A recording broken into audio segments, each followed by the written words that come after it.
out, speak up. My name is Lydia Tett Olet, all the way from Kenya.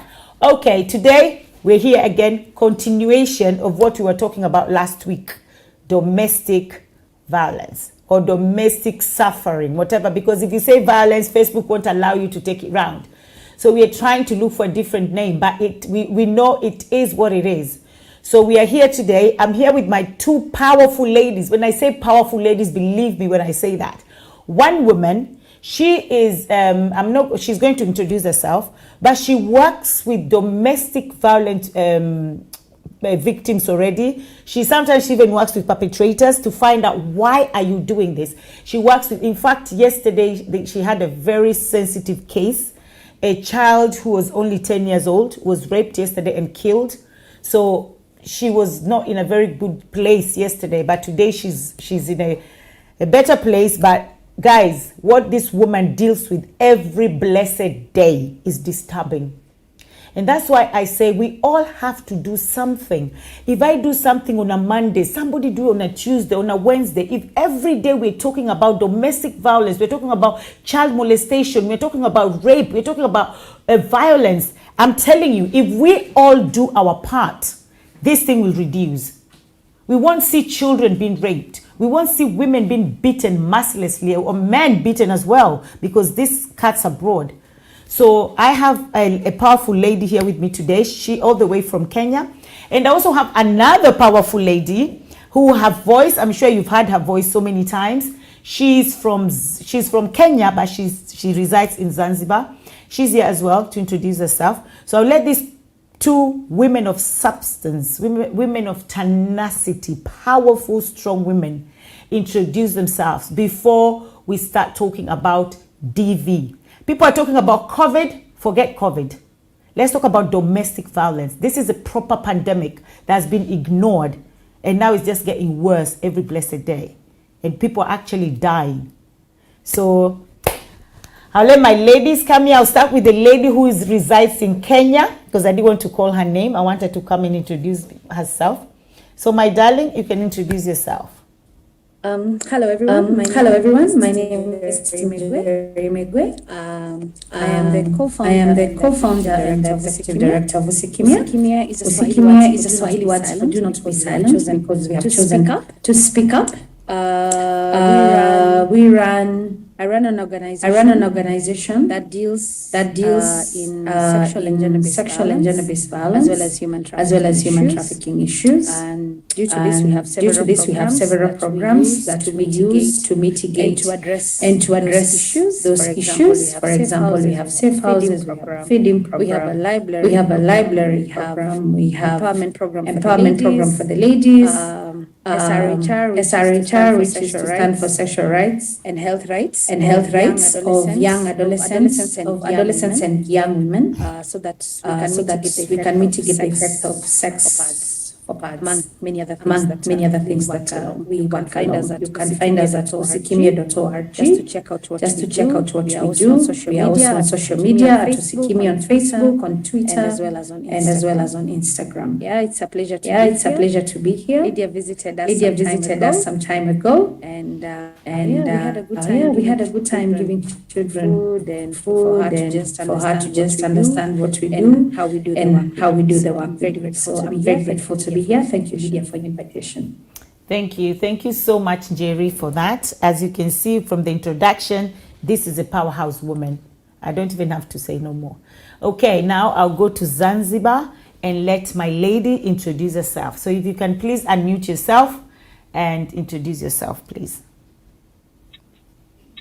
Hello, my name is Sasha Sarapin Bote from Zanzibar. I'm a Kenyan living in Zanzibar. I just got back to the island. I was in Nairobi, enjoyed a few days there, and Zanzibar is my second home. And I'm part of Upendo Women's Foundation. Upendo Women's Foundation was an NGO founded for Kenyan girls to make sure that no girl misses school for lack of sanitary towels. And I thank God we've grown to other African countries. Because every time I travel to an African country, I try to find out whether there is this problem where girls can't even afford to buy pads. I've met girls are who taken are advantage taken advantage of because of period poverty. and Before I can even go further to say what I I also do. started an I also NGO started called an Sasha NGO Spice called Sasha Spice Zanzibar. Zanzibar. Our NGO empowers Formal girls without education formal in the spa education industry in the spa and industry and get them jobs in the tourism because industry the because Tanzanian the government, Tanzanian unlike government, any unlike other any African other government, African they government, usually focus unlike on where I skills, come unlike from, where I come from, where you have to have a lot of diplomas, diplomas, degrees, certificates, and degrees, PhDs to and get a job. PhDs to get a Here, job. all you need Here, is all you need is skills. skills. So when I came here and I found that there was that opportunity, I thought to myself that I can use this to empower as many girls as I can. It's not like I empowered all the 10,000 girls who are plus who are working in five-star, in five-star, three-star, and four-star but hotels. we have a But we motto have a motto that says each one touch one. So for every So girl for that every I girl that tell I them touch, I tell them to touch at least 10 girls from their village, and we become a movement. and I'm very grateful And I'm for very that. And grateful I'm for also that. And grateful I'm that also grateful that the government of Tanzania has been very, very supportive about this. Last year in September, I worked with the French embassy, and we were doing some biking with women, and they were very supportive of what I'm doing and what I'm doing with the women. So it's a movement, and I pray that it's going to expand. And I also support what Njeri does, and I don't know where she gets her power. I don't even know how she's emotionally stable because I watch the kind of things that she works. She faces every day. I'm not as strong as her because when we go to distribute pads in villages in Africa, I remember the last time when we went to donate pads in Turkana, and then we are here thinking that we are coming with a solution. And then the village is like, okay, fine, you have come with the reusable, washable which was pads, something that was working in urban cities we where did schools we did schools like Satellite in Nairobi, we did in Arusha, we did in Arusha, we did in Zanzibar, we did in South Africa, in Johannesburg, we've done that in Zimbabwe, we've done that in Zambia, we've done that in Namibia, we've done that in Malawi. And when we went to the most marginalized places like Samburu and Turkana, and the girls were like, okay, fine, you brought us the pads that we can reuse, but where are we going to get the water to clean these things? And it was then that I was like, oh my God, I'm one of the people like who speak about a fake prophecy in Africa. But then I remembered TD Jakes was in Kenya some time back, and when he was there and people were attacking him, and I was like, people are attacking him and saying that he's fake because he did a fundraising where they were saying that they did wells in Kenya. And when we did the distribution in Turkana, Samburu, Lodwar, I've been to South Sudan. We've not done that there, but I was there and I saw the issue there, and I was like, oh my God, people should just shut up and stop attacking TD Jakes, because for us, when we took the pads, thought that we were taking and the people there, the girls there were like, excuse us, Sasha, we think that you bring us don't have the water wash. Okay, Sasha, we've just had a technical clinch, just a little technical clinch here. That means that we're going to start again. And I'm so sorry, Jerry, you're going to introduce yourself again. I'm so sorry. We just had a technical glitch and we lost everything. You know, this is technology. Technology is something that we were not born with. We found it here and we learn every day how to use it, especially with Zoom. We know Zoom just came 2020. That's when it boomed out. So we are still learning. So again, I would say thank you so much for joining Stand Out Speak Up. And today I have some two powerful women with me. One is based in Kenya, one is based in Zanzibar, but they're all Kenyans. And we all have one thing in common. We're here to find a solution for this domestic violence, for child molestation, for rape, for all this violence against women. And I know it cuts across the board, but women, the percentage of the women that suffer is so high. And if we know that when we empower the women, when the men just come in now, it's more easier if you empower a woman, because there's this say that says, if you empower one man, you empower only one man. If you empower a woman, you empower the entire nation. So guys, let's stand together. This DV has to stop. And when my ladies finish introducing themselves, I have a video that I'll let my producer play first before we can dip in to start talking about this. There's a video that's been going round. This video is really, really sad. It's a woman who is being beaten. And in fact, Jerry, when I posted this video out today, somebody was saying, oh yeah, but what did she do? And I was like, seriously? That should not even be a question, that what did she do? There's nothing you can do for you to deserve a beating, for you to deserve any violence. It doesn't matter if it's a slap, if it's you beaten by bamboo sticks or pangas or knives. It doesn't matter. Nothing. So I'm going to let my lady in Kenya introduce herself. Sorry, you are muted. It's all right. Good evening, everyone. My name is Njeri Megwe. I am the co-founder and executive director of Usikimi. Usikimi is an organization that seeks to end the prevalence of sexual and gender-based violence in Kenya. We do some programs, where we feed about 5,000 plates of food every week to children from the age of 0 up to injured. We also have safe houses for women and children who are undergoing GBV. We also run a number of programs that work towards mitigating the effects of GBV. For example, we have sexual rights and health rights, where we give girls, teenage girls, adolescent girls and young women pads to fight against a pandemic that is sex for pads, especially in low-income areas where our organization is located.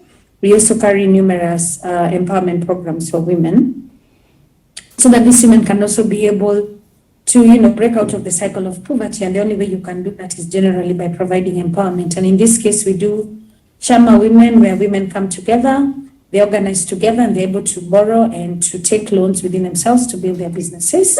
And this is among a few other programs that we have had. Lydia, we were very grateful to Lydia for coming to visit us during her last visit to Kenya, maybe 2 weeks ago. And I'm glad to be here. Thank you, Lydia, for using your platform to shed light on issues around domestic violence. Thank you very much, and I'm glad to be here tonight. Thank you so much, Jerry. As you can see from my introduction, this is a powerhouse woman. This is a woman, I always say, women of tenacity, substance, women who stand in the gap for the voiceless. And Jerry is just one of them. She touches my heart so much, and she just doesn't know. She doesn't know. So now I'll go to my next guest, who is in Zanzibar, but she's still Kenyan. So if you can introduce yourself, please. My name is Asha Serafin Bote, and I've been working with women all over East Africa.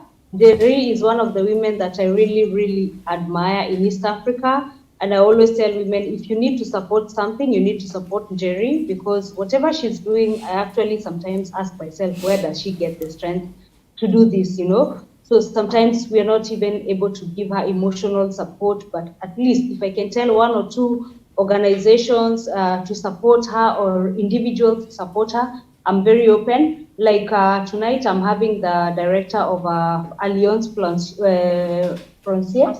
Alliance Frontier. She's working with women here in Zanzibar. I've told her about Jerry, and she's one of the women that really, really emulate and wish to meet Jerry.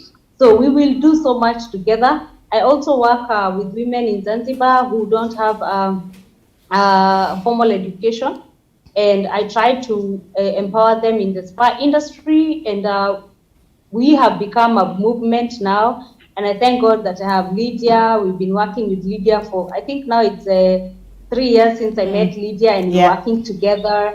It's very, very funny how I met Lydia, because we were supporting the same children's home in Kenya. And there was a time that both of us were awarded in Germany, and that's how I met her. Yes. So when we were being awarded, and the woman that was taking care of the kids that in the children's home that we were supporting in Nakuru, she was like, "Oh, Sasha, I saw you in a video. I've always wanted you to meet Lydia, and you're in the same thing." And then I was like, "Oh my God, can you give me her number?" And we connected, and Lydia is my sister now, and I really do appreciate what, Lydia, you're doing. And with me here, you will meet a lot of women who are working for the girl child of Africa. It's unfortunate that sometimes I'm very loud, and sometimes I can say things that don't work politically with other people, but I am for the girl child of Africa and for the change that we are all looking for. Thank you so much. Thank you so much. And I know you also have a guest there with you. If she can just tell us what her name is. And good evening. My name is Jane Jacquin. I am the director of the Alliance Française. We represent the French embassy here in Zanzibar by promoting the French culture and the French language. But also our mission is to talk and provide a space for women and children to learn and to understand about their rights. And thanks to that position, I had the pleasure to work with Sasha last November. We did the first action of the association, a women race, bicycle race, to promote that 25th of November, the day against violence against women. And it was a success here in Zanzibar. It was the first race for women organized in the island.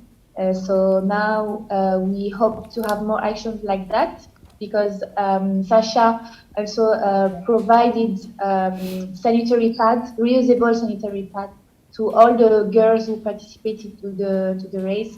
So now we are willing with the association to continue that actions with Sasha. Okay, thank you. Thank you very much. I kind of a little bit lost you there. So I hope, I kind of lost you there, but I hope we'll get your voices back. I kind of lost you there, Sasha. Anyway, now let's just go straight to our discussion today. There's a video that was going around first about a man, men, not just a man, like 3 men, good for nothing men, I always call them, hitting a woman. And somebody said, what did she do to deserve that? Or somebody also said, oh, Lydia, you need to know the whole story. So I want to ask Jerry, first of all, is there any reason why anybody, whether it's a woman or a man, because there's also another one for a woman beating a man, and if you ask me, I think that man died, but they didn't show us, but the woman just took a rock and hit the man's head. So, and then the video finished, so I don't even know what happened after that. But Jerry, do you think that there's a reason or a cause that somebody should be beaten, or even these silly questions that people ask? First of all, why are we beating each other? What's the cause and what's the reason? There is no reason on earth, any reason, to make anyone be beaten. That is violence. And no, we refuse. There is no reason, there is no justification, there is no excuse for anyone, man, woman, or even child. I'm sorry to even add that I even need to add that, to be beaten, because people have brains and people can be reasoned with, and you can talk. And if it is in case of a marriage, instead of beating your spouse, why don't you walk away? Exactly. And if it is not working, why don't you do it? Okay, so I know you've just... Jerry, sorry, I don't know why this Zoom, today the Zoom is not very clear, but I know you said if it's not working, just walk away. Is it always so easy to walk away? Of course not. Walking away is not easy, especially, let's say, in a country like Kenya, where marriage is, first of all, primarily seen as an achievement, right? So a bit long, it looks like frozen. Okay. Your internet is Are quite. we on? Yeah, your internet is really bad. So I think I'll go to. Oh, you're back. Okay, cool. So yeah, my question was. Oh, let me go to Sasha first when Jerry's getting ready. A minute. Sasha, do you think it's that easy to walk away? No, my girl, it's not easy. I'm going to speak about my own experience. It was my first relationship. I was madly in love. I was stupid, and I didn't even know that it was toxic. Family always try to correct you and everything, but I was so ignorant about everything. But then at some point in my life, I realized, this guy used to gaslight me, the way I dressed, the way I spoke, the way I walked, the way I ate, the way everything I did was against what he wanted out of me. So by the time I wanted to walk out of the relationship, it actually ended up to be very, very violent. And the reason it was violent is because I said that I don't want this anymore. And I was so abused, like I don't even want to think about it because I don't want to get emotional. But he beat me up like what they call in Africa, like I was beaten like a dog. And literally the women who took me to hospital, when they took me to hospital, it was like they held my head because he was just stomping on my head and he was like, nobody will ever like you, nobody's gonna ever look at you. That is exactly what he was saying when he was attacking me. So what I can tell women, once you realize that this is not for you, I don't think it's wise to say that I am leaving.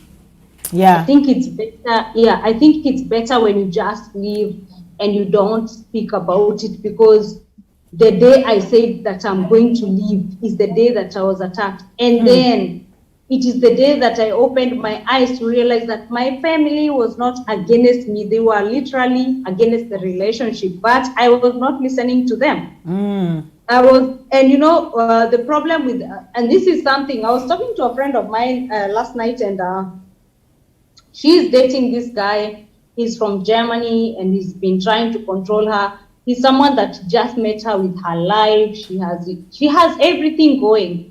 But the way she explained to me, the way he's controlling her and everything, and I was like, my friend, I think he's not the guy for you, and I think he's a narcissist, but it's very, very difficult to get African women from domestic violence, because the minute you try to get them out of domestic violence, they always have, he's doing this, but the minute you hear but, stay away from that woman. Yeah. Because in the end, they will use that against you. I've been there. I've been that woman, Yes. So, so I listened to her and I said, you know what, baby girl, you're in love. I'm going to bless you. I'm going to support you with this guy. But the day you decide that you really, really want to be out of this relationship, Sasha is going to support you. For now, you're in love and there's nothing I can do about it. Yeah, but if, let's say, Jerry, I'll come to you, and let's say somebody is in that situation where you can see that they're being beaten up, you can see that they're being abused, you can see all these things happening to them, and you're trying to tell them, girl, this is not for you, get out, but they don't want to get out. What do you do then? Because don't forget that you can also leave this person and they'll be killed. Let me say this. Speaking as an expert, because right now I can actually say I'm an expert, you need to understand that living is not just physically moving your bags and leaving. Living is not about you loving that person. There is something we call trauma bonding, right? And trauma bonding is being so bonded to your captor, in this case, your husband or your lover or whatever, your partner, right? Yes. So it becomes very psychologically difficult to live. And we need to put a space where we understand that For people, I'm a survivor myself, and for people like me, living took me a long time for me to eventually be able to live, right? So I also give the same grace to other women who are not able to live immediately, because I understand that living is not just the physical movement of leaving that house. It is first of all grieving. A lost marriage is like it's like death, really. You have to grieve the fact that you love this person. You have to grieve the decisions you made. You have to grieve the fact that you have children with this person. And then you're not even going into an atmosphere that is conducive for women who have left marriages. The church will probably reject you. The society, your neighbors. Being a divorced woman is already stigma enough. So it's not like you're going out there to be accepted. Already friends who don't understand what you're going through and the trauma bonding are going to be, may not support you, because the moment they told you to leave and you didn't leave, they got tired of you and your shenanigans, because they see like, why are you not leaving? Amekuchapa, leave. Like, why are you still there? And so most people don't understand, and they do not give grace to people who are still actively going through GBV. You also need to understand that domestic violence comes in stages. There's a circle of violence around domestic violence. It's not the same. There are days, for somebody who's gone through domestic violence, I can tell you, it depends on where we are at that particular moment when you're telling me to leave. I could be in my honeymoon phase. My honeymoon phase is when everything is okay. This person has apologized for beating you last night, and he's made up. He's even bought you gifts. If he's, you like gifts, he's made himself to be the husband that you desire to see. And these honeymoon stages is what makes most women to keep on staying, because they're like, things are not so bad. If we can get back to there where he's a good husband, he's a good father, he's a good provider, that honeymoon stage is what keeps most women in their marriages. Then we go to the tension stage where things are really rough. You can start to see the environment is not the same. He's a bit angry. Things are tense in the house, and tension is building now towards the stage where physical violence itself actually happens. And then the apology happens, and then we go back to the honeymoon stage. So if you come at me, Lydia, and he's apologized, he's made good on his word, he's now a good husband, he's now a good provider, he's now a good partner, whatever, you think I am going to leave. Exactly. Because right now things are looking good. Because that it hasn't started, and the cycle continues. So the thing is, it is breaking the actual cycle. That is and most of us don't seem to understand that. So I will say this to every person who's listening tonight, that your friend that is going through domestic violence, please do not leave them. Support them. Love them. We need to start learning how to love people through their problems. Love them through that problem. Okay, so they've packed their things and they have left, and then tomorrow they've gone back. You tell them, oh, so we are back.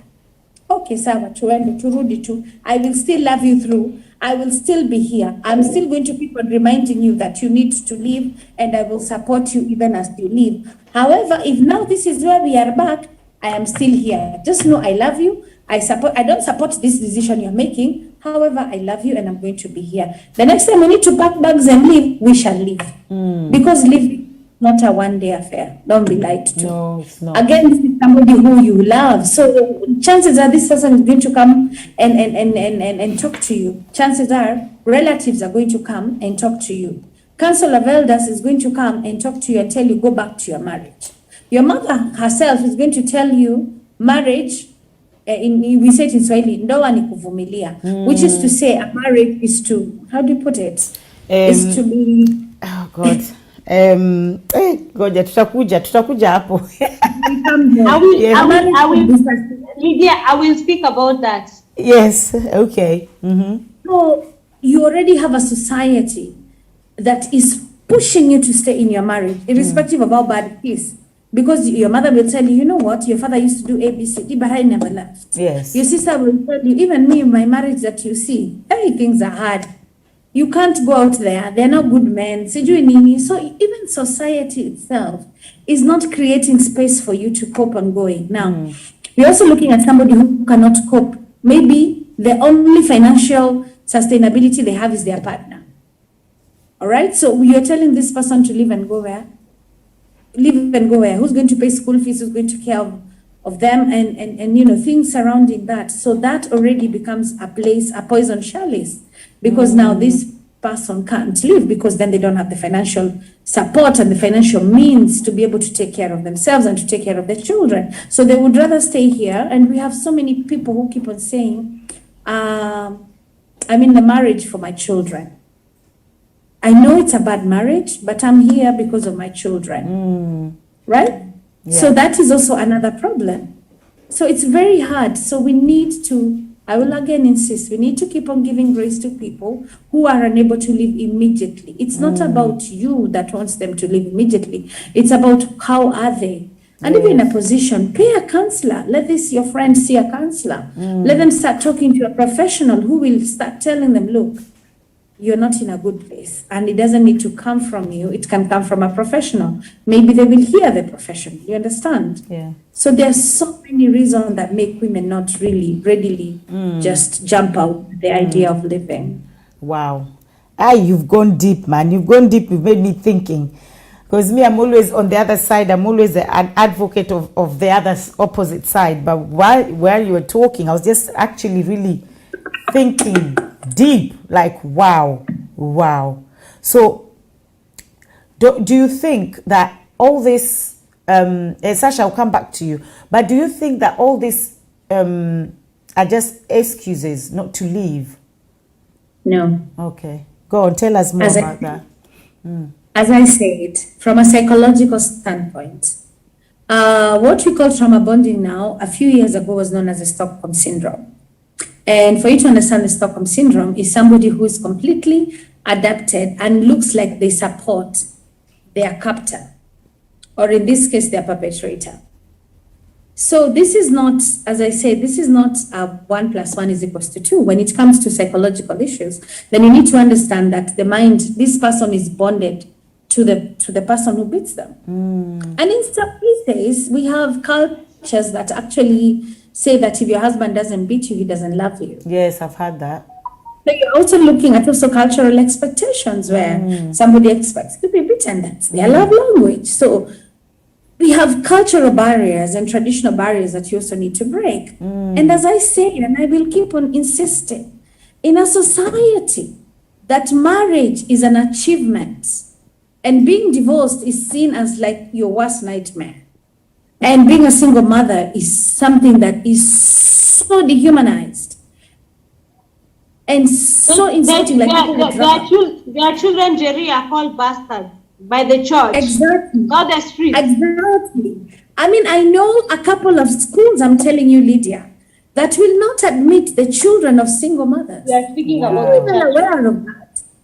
That there are schools that will not admit your children if you're a single mother. Wow. Thank you. But yet, if you're a single mother, do you know that school, if you get divorced, your child will not stay in that school? Oof, that is sad. Yes.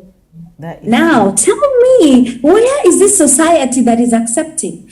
Let me tell you what happened last year. A lady went home with her 2 kids, went back home in Demuru. And when she got to her parents' home, she had left an abusive marriage. She'd really been beaten. And she went home to her mother. And her mother told her, this is 200, go back to your husband. And so she went to the nearest dam and jumped in with her 2 children, and they died. Oh.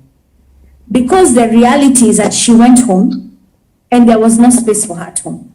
The other day we had a lady in the safe house. I personally took her all the way to their home. We went there, I spoke to the brothers, and they were like, yeah, you can leave her back here because our mother left us land. Yes, it's true. Each of us was given a piece of land and she can come and stay here as she prepares herself, to build. And I left her. Let me tell you, in the morning at 8 o'clock, she was back to us she had been beaten to an inch of her life by the same brothers because they were like, you cannot come back here. There is no land for you. Yet their mother had left them land. So this was a woman who already was in a very tenuous position because her husband almost killed her. And then she came to the safe house, she stayed with us, she went through the whole counseling, the whole, being empowered, and now she was ready to leave. And where she thought there was safety, she was beaten Wow. More than she was beaten by her husband, because now she was beaten by 3 men together. This is what I'm saying. When we tell people to leave, where exactly are we saying going? Where are we exactly telling these women to go? If a woman is not financially empowered, if a woman is not literate enough, and we're looking at a country where, let me talk about statistics. 625,000 girls got pregnant last year, teenage girls. If each and every girl got a live birth, we're looking at 1.2 million children. Now, out of the 625,000 girls, how many do you think went back to school? How many of them got into early marriages? What are the consequences of early marriages, Lydia? And how does that look like in affecting the whole cycle of poverty? We can talk, but the reality is that if we can be talking about how girls are empowered, but this is the truth. 625, these are statistics you can get from the Kenya Bureau of Statistics, that 625,000 teenage girls got pregnant last year during COVID, okay? Now, 625 girls, all below the age of 18. That means we have children who have children. Now, chances of girls going back to school when they get pregnant is very, very limited, especially if they're not in the urban areas. And even if they're in the urban areas, it depends on where in the urban areas are they. Are they in the peri-urban areas? Are they in the low-income areas? Where are they? Are they in the settlement areas? Where are these girls? And you'll find that most of them come from equally, unfortunately, poor backgrounds. So what happens to these girls? They get married. Wow. They get married young. And when they get married young, it means they did not finish school. It means that they have no power, no agency over themselves. So these girls become what? What do you think they become next? They will be your next PPV victims. You're telling them to go back where? Yes, exactly. Hi. Where are you telling them to go back to? So I think we need to start digging from the roots, because right now, I think a lot of us, what you spoke and how you spoke in Jerry, you are actually touching the roots. And that's where somebody said, can we go back to the roots? So that is why this thing is pandemic. It's just getting worse and worse. Thank you so much, Jerry, for that enlightenment. That is so powerful. So I'm coming to Sasha now. Yeah, Sasha. Yes. Yes. Okay. When we say the breaking the cycle, I know Jerry was talking about breaking the cycle, but how can we break the cycle? What can we do? How can we break it? Because we talk about domestic violence, and we're talking about things that those women know about already. They know they've been beaten. They know they've been abused. They know they've been raped. They know all these things.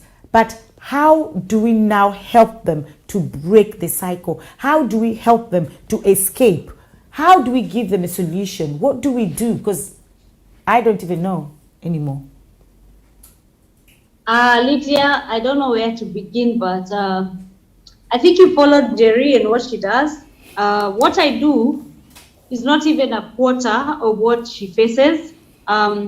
We have seen Jerry being handcuffed by a policeman because of something she tried to do, trying to rescue women who are not even aware of who they are. A few years ago, I think I would have been the women who are convinced to call the police on women like Jerry.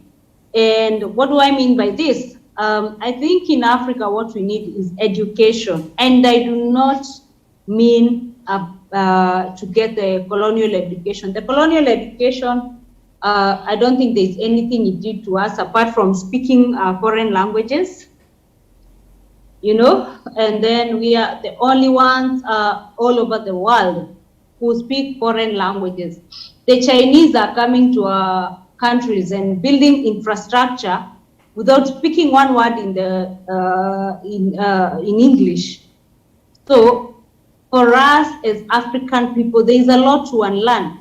I've seen women like Jerry being attacked. Why are they being attacked? Because the church has taught them that women like them who are trying to rescue them I can't even mention the names that women like Jerry are called. And Sasha, what I can say, Sasha, what I can say is like Jerry is lucky because Jerry is married. And Sasha, I don't know if you can hear me. I just wanted to say you're talking about Jerry being attacked, but I just wanted to put something in before you continue. And this attack is mostly by women. So continue. Yes, it's by women, and I think I'm going to read something for you. 1 second. Give me a second. So I'm speaking about women like Jerry. I think the last time Jerry was arrested, it had nothing to do with what she was doing, but it had everything to do with her charitable deeds. And at some point, I really like to support what she does, but at some point, I was very, very disoriented. At some point, I was so exhausted because you know what? There is a sentence that my dad told me that it's very, very hard to help someone walk who only wants to crawl. Most of the women who are being abused, they've been raised in patriarchal systems. They are the ones who defend the patriarchal system more than the men who are abusing them. I think I will share a post where Winnie Mandela, 1 second. Winnie Mandela spoke about it. I don't know if I'm going to get it, but yeah, I got it. Yeah, so this is what the late Winnie Mandela said. And you know what, she used to be one of the most powerful women. I wanted to understand. At some point, she was very, very powerful. At some point, all of us African women, we wanted to emulate her. We wanted to be like her.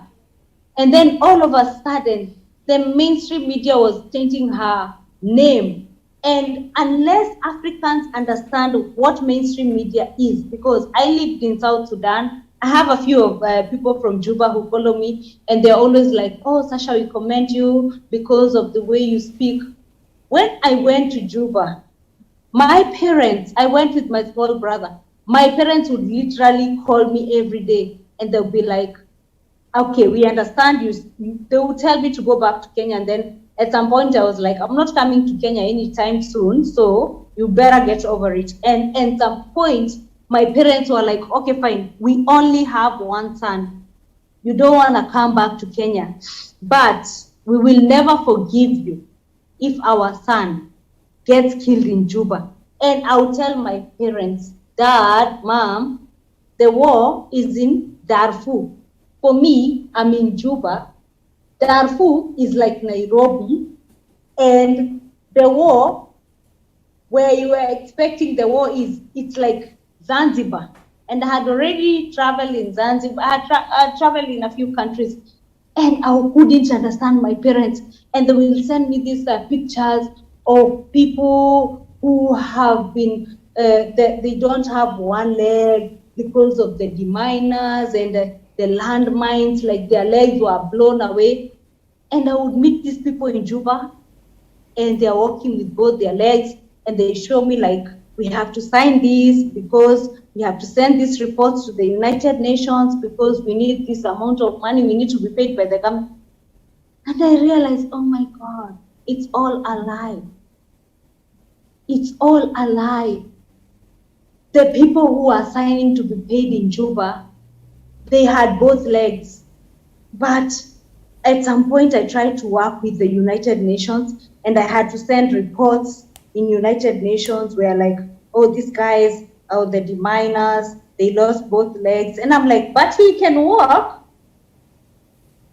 And that was the time that I started opening my eyes, and that was the time that I lost my job. So it's a long walk for all of us to educate one another. And it is the same thing when it comes to domestic violence. A lot of men in Africa are taught to look down upon African women. What do you teach your son, Lydia, at home? I don't have one. Because for me, when I was growing up, my brother knew that, I knew, not even my brother, I knew that I have to wash after my brother. He cannot remove the plate from the table. He cannot wash his clothes. We didn't even have washing machines. It was my hands. But I knew He's a man. He's not supposed to do these things. So at the end of the day, even us women, as we complain about these men who are practicing domestic violence against us, what are we teaching them? We need to start from there. Yeah, what are we teaching our boys? Thank you. Yes, and you know what? It's funny enough you're saying that. I don't have a son, so but if I had a son, trust me, that boy will be in the kitchen. That boy will be doing exactly what their sisters are doing, but I don't have one. And I remember my children went to America one day, and they were in, I don't know whose house, maybe an auntie or something, and the boys eat and they leave their plates, and the girls come and take their plates and wash, and they were so angry. They were like, "Mommy, what is this? Why do parents do stuff like this when it comes to boys?" And now we also teach boys. No, Lydia, for your girls, they were angry because they were raised differently. For me, I knew it was okay. I remember one time, my brother, and he was younger than me, he slapped me. But I was told I couldn't fight back because how can you fight an African man? And at the end of the day, it reached a point. By the time that was when he was very, very young, I could like literally slap him to the ground. But I was told, like, this is a man. You can't touch him. Like this. Wow. And as time went by, my brother could be abusive to me, not because my brother is abusive, but because of what he was taught. Yes, because of what he has seen and what he believes that it's Yes. like just a few weeks now, just a few days or few weeks, we've had Osanachi has died because of domestic violence. We've had somebody in Scotland that was killed, burnt to death by a husband. Yesterday we had Damaris, who is athletic. She runs. I don't know if my producer can put her picture up so people just see. I don't understand. She was killed as well by her boyfriend. And then we also have this other video this video really hurt me because that's a woman. That woman is a kind of an elderly woman being beaten. And the fact that people are asking, oh, have you heard the story? What did she do? And that really, why? It's painful. Yeah, why would she do something to be beaten? So this lady is gone. She's left all that she used to do, her career and everything is gone. So my producer, I'm also asked my producer to put up the video. I didn't see the picture though. The picture didn't come up. I didn't see the picture. Okay, yeah, the picture is there. So I also just want to show you just the video, just a little bit, not too much. If we can just see the video a little bit, not too much. And I just want to ask Jerry a question after this. No, before you ask Jerry after this, I had prepared Nadia. I had prepared my friend Nadia. She's white from Madagascar. She's coming to the video. Nadia, please. So I had prepared Nadia and I told her she has to come here because a lot of people expect that it's only black women who are being abused. Nadia will tell you that the first time she came to Zanzibar, she was running away from domestic abuse. Nadia, can you please? Yeah, and she really requested me to bring her into the program. We had not planned with her, but because I'm working with the French embassy, and the French embassy told me like, oh, you know what, girl, she has to be there. Because sometimes they assume it's only black girls that are being abused. So yeah. Nadia is here. Nadia, okay. Please have a seat. So I want her to explain to you the reason she left Madagascar, because she's African born, but from Madagascar. The reason she left there was because she was facing domestic abuse, and I'm going to give her the platform to talk to you. Okay, sorry. Before Nadia comes, thank you so much, Nadia. Before Nadia comes, we just saw the video of the woman who was being beaten. And when we talk about DV, Sasha, it's globally. This thing is globally. This thing has affected. It affects everywhere. It's men. It's women, it's children, it's white, it's black, it's Indians, it's Chinese. It doesn't matter where you're from. It's just we do have some evil men out there or evil women out there who don't know what peace looks like. Or they don't have peace in their vocabulary or their dictionary. So it's not just Africa. And we know that it's not just African women. If we start saying that it's African women, we're lying to ourselves. This thing cuts across. because I've also worked with people here in the UK who are white women who have been beaten and they're not blacks. So it's everywhere. This thing has no color. It knows no color. It knows no race. It knows no tribe. It knows no gender.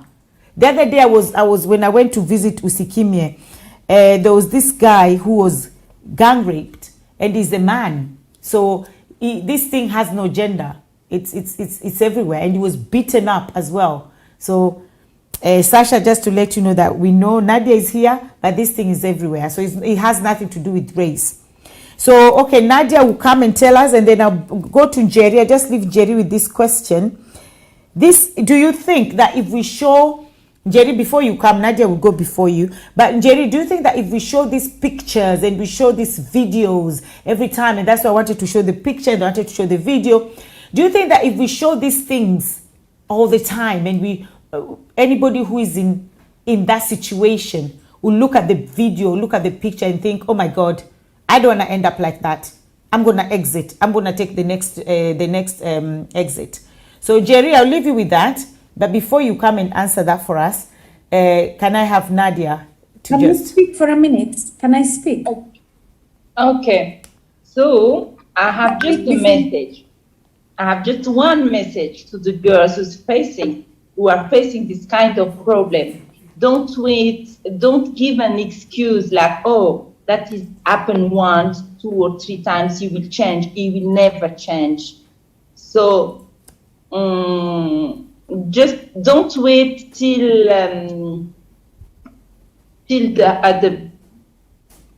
don't. Yeah. So just live. That's all I can say. Just live and face and be courageous. There is no, like, even if you don't have the work, even if you don't, I left my country because my partner was beating me 2-3 times. And I said, no, that is not enough. I asked him to leave. He didn't want to leave. So it's me who left the country to another one for my own peace. But Nadia, I'm sure it took you so long before you left. I'm sure it took you going back, coming back. No, my dear.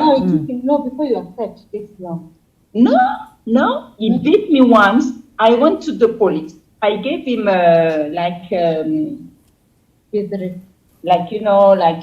you don't beat me second time. He did it and I left.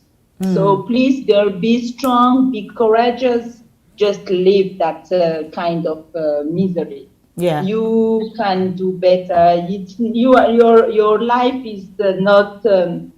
It's not. You don't need only man to be successful. Yeah. So you don't. Yeah, you I'm don't. sorry, I'm not comfortable with No, English, it's okay. English is not our language. Don't worry. We are all. You see, even Jerry said something. I can't even remember what it is in English. So don't worry. Okay, thank you so much, Nadia, for that. We really appreciate you. And I just want to say congratulations, Nadia, that you came out. Because I think Thank you. the women who come out as well, we should celebrate them. Yes. So well done, True. Nadia, for coming out. And you just came out the second time, which is good. Because for me, I stayed for 17 years. So I was that person who could have reported Jerry at that time. Like, come and see this woman who is trying to destroy people's homes. But God helped me as well, that after 17 years, I came out. And thank you. I thank God for your life as well, that you managed to come out, Nadia. So I'll go back to Jerry for that question that I was asking. And Jerry, do you think that all these videos that, like driving, because I know when I drive in Kenya, oh my God, I always say that Kenyan roads are nice. Kenyan roads are nice.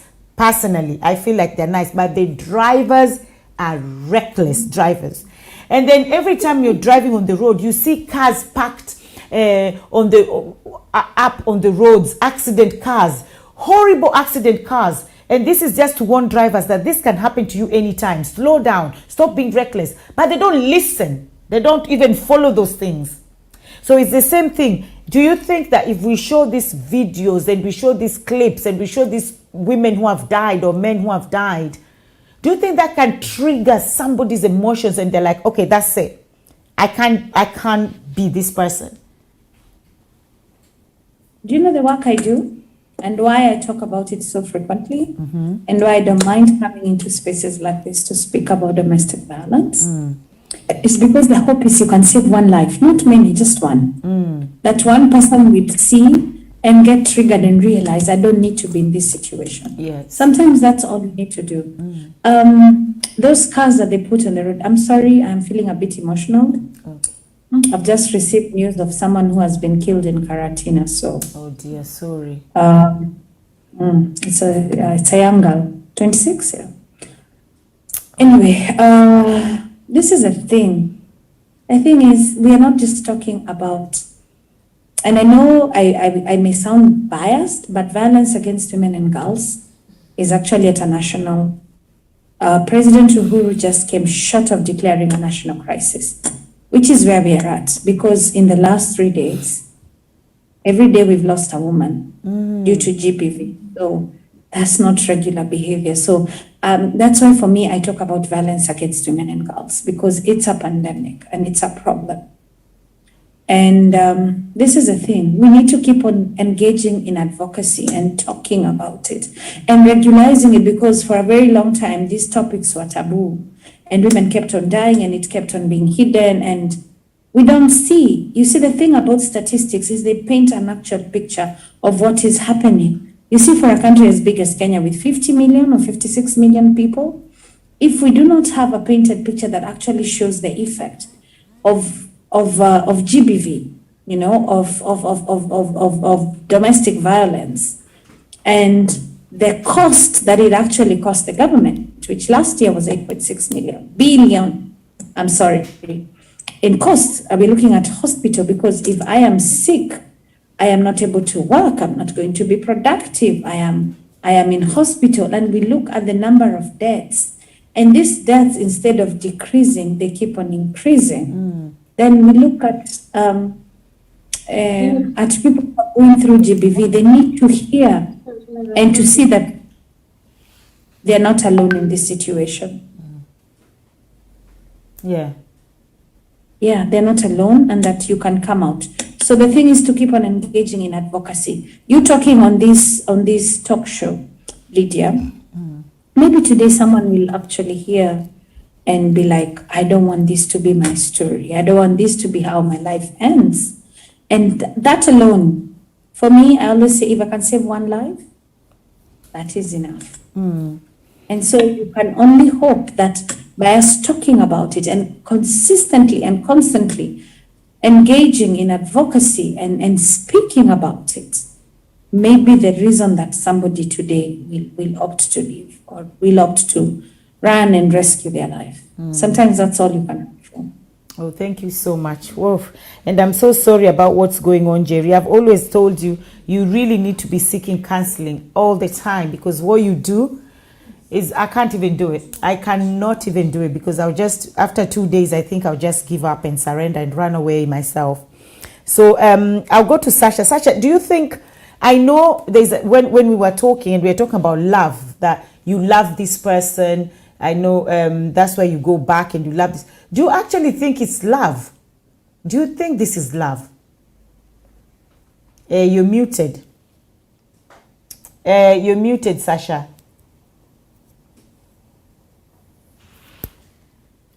Yeah. I think it's we need a lot of education when it comes to love. Yeah, because what I thought was love 10 years ago, when I look at it today, to me it was oppression. From everything I was taught by the church, by the community, how a woman is supposed to behave. You know, it was always about the man, not even about when I started dating. Like my small brother, like I always knew if we ate in the same table, I always had to clean about him. So it also takes, we go back to our mothers and our fathers. What are you teaching these men? What are you teaching them that, how are boys supposed to be handled? Because for me, I knew, like, oh, my brother, my mom said, like, he's a man. men, like you have to clean after them. And I remember when I was in class 6, we had a wrangle between me and my brother, and my mom was in the house, and we fought with my brother. And I can remember, I will never forget that incident. My brother was fighting me, and because I am his big sister and he could not even be able to overpower me, he threw a knife at me, and that knife went like straight 2 minutes away from my mom and hit wherever my mom was seated. And when my mom removed the knife, she was like, you see, I told you, you cannot fight with boys. Yeah. That's So messed up. Is the love? It's not love. Sometimes even these men who are killing us, sometimes even these men who are disrespecting us, it's not about them, it's what they were taught. They were taught that they were better than us. Yeah. So can we undo that? Because we can rally. I'm someone who rallies that we need better laws in parliament. Of course, we know in our parliament we have fewer women than men, so it will be a long journey. Like Mandela said, it's a long walk to freedom. And at the same time as we are fighting for the long walk to freedom, like, who are the women in parliament? What are they teaching their sons? What have they been educated about women? Because when I read about what Winnie Mandela wrote, I'm going to read it to you. Give me 1 second. Give me 1 minute, Lydia. So sometimes it's not even about the way we raise our sons. It's not even about, I hope that's fine. Yeah, it's not even about the, 1 second.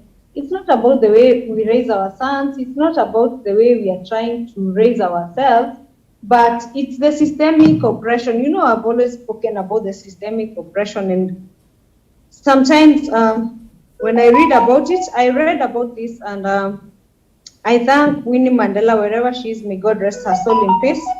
And I think, 1 second, give me a second.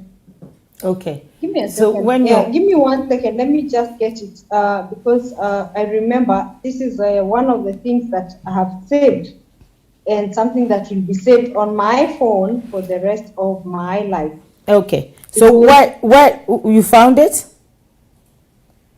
Because while you're looking at it, I'll just go back to Jerry as well. And Jerry, I'll ask you the same questions I asked Sasha. I know you're talking about we go back to our partners, abusive partners, because we love them. I got it. Oh, okay. Yeah. So it's very simple. But I remember as a child, there was a time that we were taught to disrespect her, like she was dating young men after Mandela came out.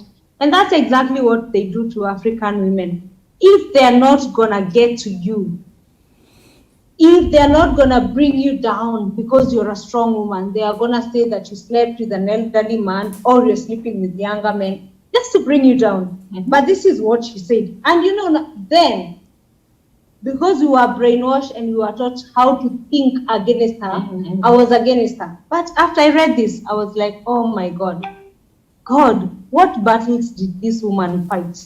And this is what she said. The overwhelming majority of women accept patriarchy unquestioningly and even protect it without the restaurant frustration, not against men, but primarily against themselves in their competition for men as sons, lovers, and husbands. Traditionally, the violated wife bides her time and offloads her built-in aggression on her daughter-in-law. So men dominate women through the agency of women themselves. Yeah. And that's so they have programmed us to fight one another for their own benefits. Wow. Okay, so I'll go back to Jerry again with the same question. Jerry, I know you're saying that sometimes we go back, and I know this came from you, that women go back because you love this person. But do you think there's no now, after this person has done this to you, is there love? Is this love? Do you remember the thing I said? The thing I said earlier when I talked about trauma bonding. You see, if we actually look at the definition of love, is what these women are going through, is it love really? That's not how love, like love is kind. We know what love looks like. We know what the attributes of love are. Love is kind, love is patient, love does not see evil, love does We know what love is. And we know how love behaves. So we know this is not love. So I go back again to trauma bonding. Remember the thing I said earlier when I talked about trauma bonding? You go back. Trauma bonding is a relationship that somebody develops with somebody, an abuser. Let me just use the word an abuser. With an abuser that is cyclical in nature. So these women go back. They even make excuses for their abusers, right? Yeah. So they're not going back there because they are bonded. Yeah, so they're bonded with their abusers, right? So the other thing that you need to realize, that is not love. Because we know what love looks like. Yes. But to them, that is love. And trauma bond sometimes identifies love for the people inside the cycle of the trauma bonding itself. And that's why you'll see they'll make excuses. I remember telling people that I got hit by a cupboard, or I fell down the stairs. My God, I fell down the stairs and I got a black eye. How? But I would keep on making excuses. So I know as a survivor, it wasn't love, but I actually assumed that was love. So no, there's no love there. There's no love lost. There is no love there. But to the people who are in the situation, this may look like love. Do you think the excuses used to accepting crumbs, you actually assume that this is love? Sorry? Do you think the excuses we make is because we genuinely think that they're going to change for better, or we're just saying that because we feel that they're going to change? No, actually, for people in this situation, majority of them believe that these people are going to change, that genuinely this person is going to change and become a better man, and we are going to live happily ever after, because that's the whole idea, isn't it? But do they ever change? No. No. People in this relationship, especially in the nature that I'm talking about, the cyclical nature of abuse, where it's become a cycle, they don't change. And if they do, they change for a short time and they revert back to being there. Look, I say this and I'm sorry to people who actually believe if somebody slaps you, leave. Leave then. Before you now find yourself in this cycle, leave then. Before now you find yourself being unable to leave. Now you have children, you have trauma, you have scars, you have wounds. Leave before things get out of hand. All of us who have been in this situation, and for many survivors, if you start listening to them, they will tell you, he hit me once and I forgave him, and he hit me another time. It even took a year before he hit me again. Yes. But he did. It can even take 2 years, but he will hit you. Okay? So I'm going to see this because I have had too many cases. See, now the parameters. Yes. On which I can use to base my assumption. I'm not just working on guesswork. I am working on women I have worked with, and I've listened to their stories and I've heard their woes. And I can tell you, most of them will tell you, he hit me once and he said he will change. And so I stayed. And so he never changed. He hit you again. He hit the wall, or he hit a pet or something. But they never change, because that is the nature of who they are. When somebody, we keep on saying all the time, when somebody shows you who they are, believe them. Why is it when it comes to marriage and somebody hits you, we still don't want to believe that? That he's going to change. Don't you think is the stigma of, whoa, what is so and so gonna think? Or that's why when you started talking, Jerry, and you're talking about the reason why most women don't leave or most men don't leave, and I think there's also this thing of I want to show Jerry, or I want to show Lydia that I'm married, okay? Because Jerry is single or Lydia is single. I don't want to be single like them. Or also I've given him so much. I've met, in fact, after doing that Lynn Googie's show, I became a counselor within a day, and I've spoken to so many people. There's a time I even switched my phone off. I was like, okay, I'm not like Jerry now. I cannot handle this, you know. So I was like, no, I'll leave this for Jerry. I can't do this. And some people that were talking to me, I was really surprised with what they were saying. And this comes back to also parents. Parents always say that, oh, I gave this child everything. That was your responsibility to do that to the child, because it's not a job, it's a responsibility. And then I also found out, what I found out a lot with women who are talking to me, is women who spoke to me a lot, not men.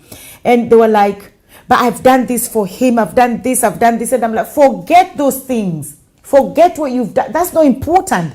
You cannot go back because you are the one who bought the TV, you are the one who paid the mortgage, you are the one who did this. Those things do not matter.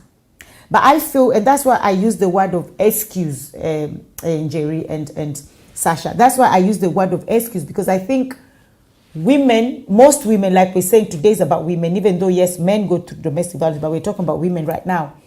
Women pick... We're talking about women also because the statistics are very alarming. Exactly. When the statistics are 1 in 3 women between the age of 15 to 48 will go through an incident of GBV.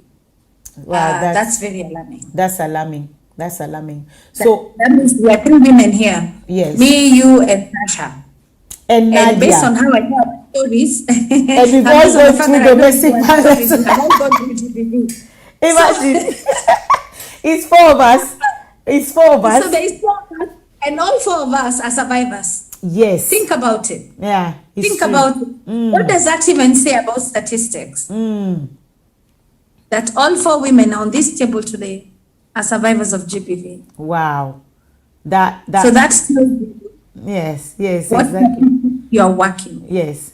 So I want to come to Sasha now and ask about the red flags. Sasha, you're muted, because I keep muting you guys, because when you finish, if you don't mute yourself, then there's so much noise on the background. So you can unmute yourself, Sasha. So I want to ask you, Sasha, why do you think, Sasha, if you can unmute yourself, why do you think women go along picking and piling red flags? A red flag is here, they slap me today, you pick, you keep it. Another. I'm so proud of Nadia that she only took 1 red flag. The next one, she was out of the door. Not like me that piled, and Jerry piled and Sasha, we all piled red flags. So why do you think women have this urge to just pile and pile and pile, and always excusing these silly men's behaviors? I think with Nadia and the way you applaud her is because Nadia is from a different community. She's from the white community. For them, it's a different story. You know, their grandfathers, like they always have the first generation to the second, to the third, to the 10th generation. For her, it's unfortunate she's coming from Madagascar. I think her grandfather was part of my grandfather's generation when they were told to go and build the railway in Uganda. When they came back, Uhuru and Jomo Kenyatta had taken everything. I think her grandfather was as stupid as my grandfather, but if he was as wise as...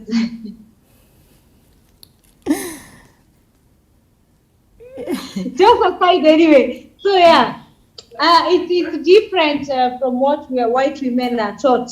We are taught differently from white women. You see, for them, like, you hit them once. I'm not going to even speak for her. She's here, but she can always join the party. But for them, the way they are taught is different for us. For me, at the age of, I think not even, at the age of 30, you're seeing like, oh, she doesn't have children. Yeah, but Sasha, let me stop you there, Sasha. Let me stop you there. I live in the UK, and I can tell you it has nothing to do with color. I've seen white women who are being beaten and they go back, and they're beaten, they go back, and some of them even still die in domestic violence. So it has nothing to do with color. Listen, Lydia. Listen. There is no woman that is being abused, not even in Mombasa or Durban, because I've been in Durban in South Africa, I've been in Lagos and Kenya, but there is no woman who is being abused on this island in Zanzibar more than the white woman.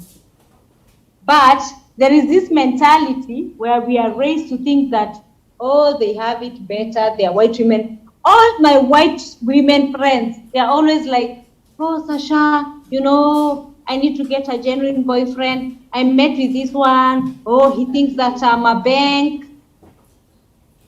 You understand? Mm-hmm. So that, but that is why I was asking the question. Why do you think? Why do you think women in general? It doesn't matter if they're black or white. But why do you think women in general just have this urge of picking and piling red flags? It doesn't matter their color. I think because like we are treated like the weaker sex, and when we speak about these things, we are definitely gonna be attacked. Like for me, at some point, I decided I'm just gonna chase my career. I've been chasing my career for the longest time. I haven't even had a relationship for the longest time. I think you and me, at some point, we almost mixed with someone who was thinking that he can play us. You understand these things, eh? Yeah. But you see, it's unfortunate for white women. Sometimes they approach me and they're like, for them, our brothers think that when they see them as the bank. And the white women think that for us, when they see us, they see us as like people they can date. But I tell them, at the end of the day, it's the same thing. So I think we are raising a lot of weaker men in Africa, and it's a time that we have to, because when I was growing up, like my grandfather, even like we knew, like when my grandfather is coming in the compound, like he was the king. Like even for us, for the children, you are being alerted. They're like, Wuka is coming. Like you have to behave in a certain way. Nowadays, they're the ones who are asking you to buy them airtime and everything. Yeah. Oh. Okay. Now I'll go back to Jerry and ask her the same question. I have a very bad hay fever. But I still thought I have to do this, because this is who I am. Now, Jerry, I'll come back to you and ask you the same question. Why do you think women, regardless of where they are or their color, feel like they always just pile red flags? Pile and pile and pile. Muted again. Socialization. That's all. Socialization. Socialization. Women are brought up to be wives. That's how your mother brought you up. Sit up like this. Good women don't do this. This is this. What did you think you're being prepared for? Every woman in the world, majorly, they are brought up to be good wives. That's all. Yes. Yeah. Because that's what the generations ahead of you, whether you're white, red, green, blue, black, whatever. They say that if you don't know how to cook, your husband will bring you back. Lydia, how many generations are we, do you think? From when women attained being able to vote? Yeah. Even in countries, in Western countries. When did women attain the right to vote? Yeah. When did women, in Kenya, 1988 is when women were first able to start having their own bank accounts. When did women start even getting the right to travel without their husband's permission in this country? Wow. Outside of the country. Wow. So we are looking at facts, because facts are immutable. We are not looking at emotions, we're looking at facts. So we are 20 years from when women were able to start having bank accounts. It's just been 20 years. So how much do you think we have moved on from there? And how much do you think? Patriarchy is a system that seeks to oppress everyone in it, whether they are men or women. But women are mostly oppressed by patriarchy. We haven't done anything about reducing patriarchy. I keep on asking people, because every time I hear, oh, the girl child is so empowered, that's why the boy power is it. And I'm asking people, which girl child are you talking about? Yes, exactly. Because I don't know how you're talking about. How many women do you know who sit and are powerful enough to be CEOs of organizations in this country? Even where you are, Lydia, which is London, how many women can say they sit on boards of company? They're chairmen of the boards, they are CEOs, and they occupy powerful positions. We are seen as good. Yes, we do good work, but there's so much a woman can achieve. before you hit a glass ceiling, especially if you're a woman who is still in your productive age. And so they are suspicious of your ability to take maternity leave, right? So you will never achieve the same things in spite of the fact that you and a man had the same, you were at par at some point. Yes. Because what if we promote this woman and then she gets married? You see, because women are seen, and that's why we say wife material. Women are seen as chattels to get married. And so socialization takes effect. It's very important for you to know. How are you socializing your kids? You get into a flight and you talk to a pilot and you have a girl and they say you can make a very nice cabin crew. They will not tell you can be a nice pilot. Why? Why? Because some things are seen as exclusively being something for women. Understand? So it's all about socialization and how girls are brought up. We give girls dolls. Why do we give girls dolls? Why? Why is it natural that I buy dolls for my girls? Because I am trying to prepare her to be a homemaker. That's why I buy her kitchen set. That's why I buy her dolls.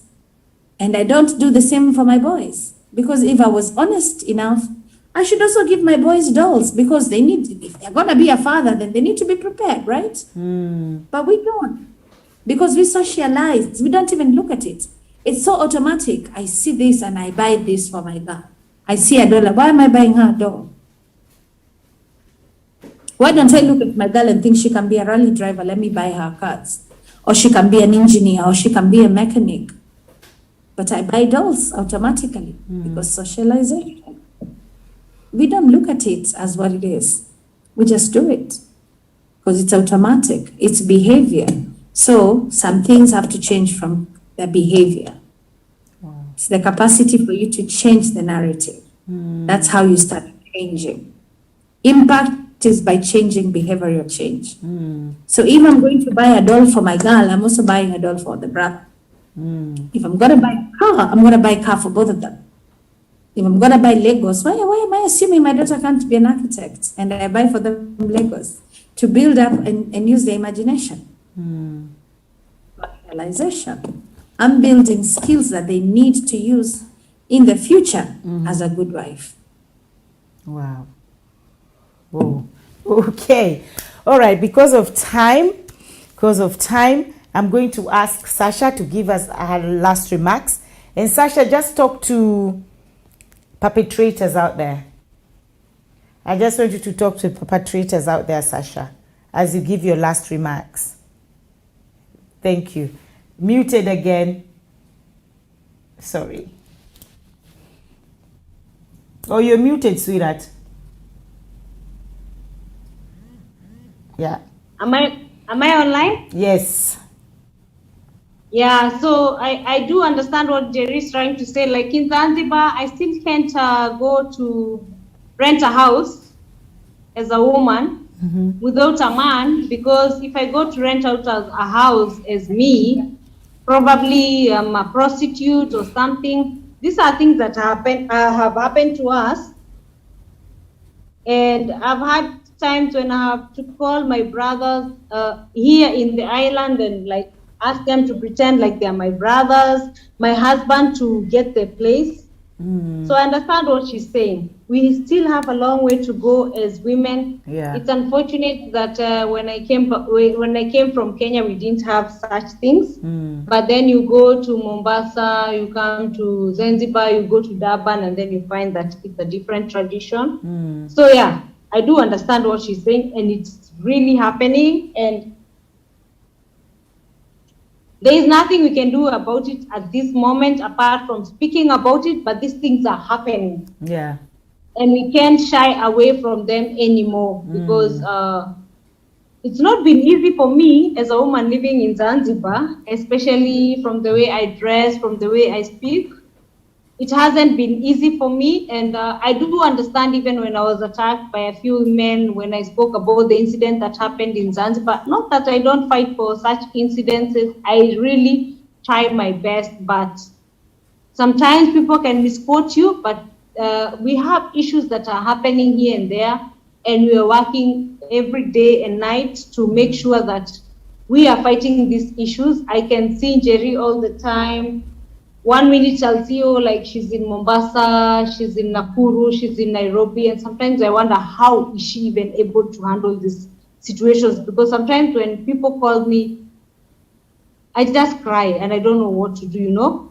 Also for our NGO, what we do, we're working with a lot of girls and women. It's like we're working under the same things, but we still have a long way to go as Africans, because sometimes even what you say can be used against you. Sometimes what you try to do can be like against the government. It's like you're competing with a patriarchal government in Africa. These things have happened to us in Turkana, in Lodwar, in Somali, in South Sudan. So we still have a long way to go as African people, but we shouldn't stop. Let us all continue to believe in what we do. Let us all continue to fight inhumanity in our society. I've always had people coming to my page and telling me, oh, even it happens to men. And I'm like, you are the man. So what are you trying to do to stop it? Because for me, I understand women. That's why I'm fighting for women, you know. So it's a long journey, and it's not something that we can overcome in one day.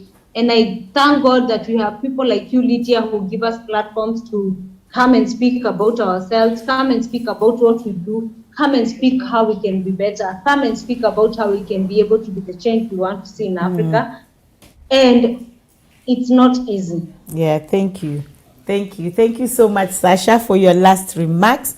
So because of time, Jerry, just your last remarks. I just want you to talk to the perpetrators, because we've just had enough. We need to talk to those people, put some sense in their head.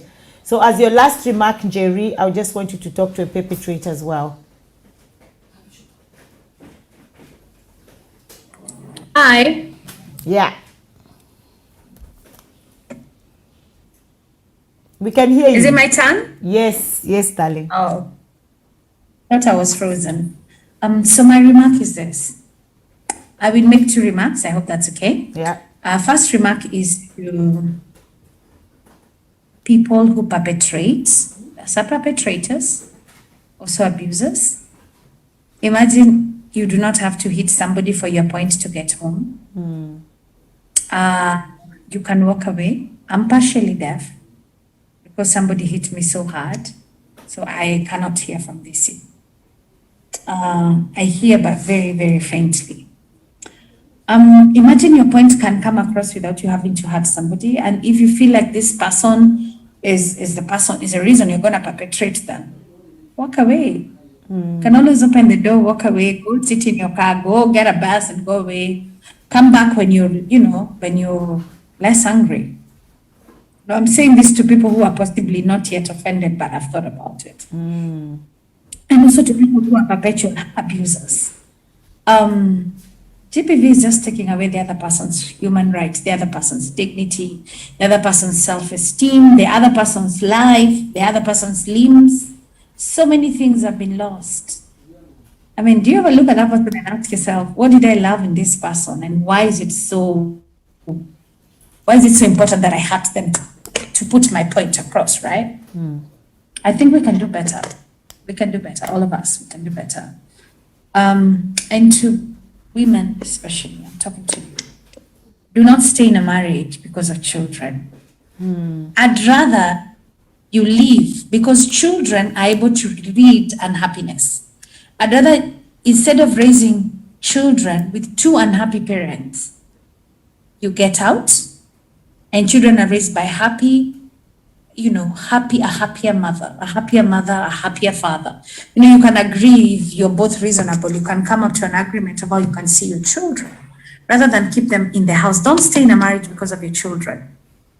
You do not want. It actually does affect your children, and these children wind up having something we call ACE, which is adverse childhood experiences. And psychologists will tell you that children who have ACE have the hardest times, and most of the children who have ACE are children who grew up in a happy home, watching their mother being battered.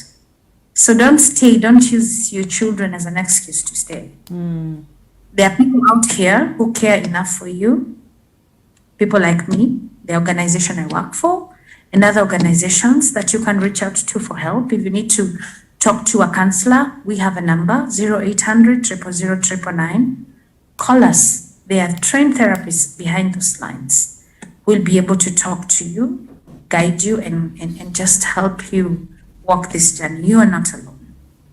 I wish I had the same resources. And the reason I do this is because I wish I had the same resources when I was going through this.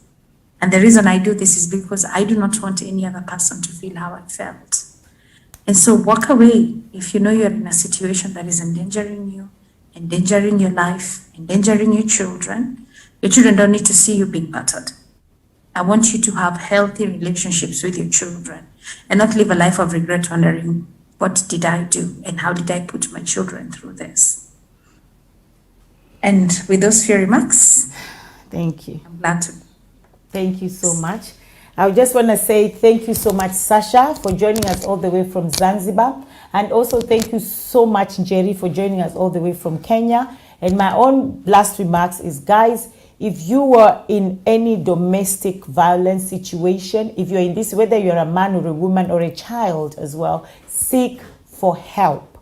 We have professional bodies out there that can help you. You're not alone. As you just heard Jerry say, and Sasha rightfully said, you are not alone. I've gone through it, I came out. Jerry has gone through it, she came out, and she lost even hearing on one year. Sasha has gone through it, she's came out. Nadia went through it, she's came out. We have all gone through it and we came out. Do not die in that relationship. You're better going home safe than going home with a coffin because you said, I have to stay. And do not use your children as an excuse, because that's what a lot of us do. Oh, my children, my children. Your children are not even in a safer place, you staying there. So guys, seek for help. If you've been affected with this program, seek for help. There's help out there. You can call Jerry if you're living in Kenya. Jerry is there. She can guide you. She can help you to the right organization. If you're in Tanzania, you can call Sasha as well. She's in Zanzibar. She can help you. If you're in the UK as well, you can call me. We can help you. Or whatever planet you're in, whatever world you're in, whatever continent you're in, you can find help. So guys, do not stay. Run for your life. Run. And thank you so much for watching us. Stand Out, Speak Up every Wednesday. We are here again back next week on Wednesday. This month, we're just talking about domestic violence because this is a pandemic that is killing us. So next week again, see you the same time, 6:30 UK time, 8:30 Kenyan time. And don't ever forget, it can only be God. Love you guys.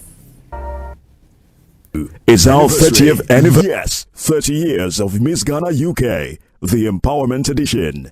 The journey begins now with a cash prize of £1,000, a ticket to Ghana, Face of the Brand, and Miss Ghana UK Foundation Ambassador, and more, including a trip to Dubai. Sponsored by Copan Hospitality. Application forms are now open at missghanauk.co.uk.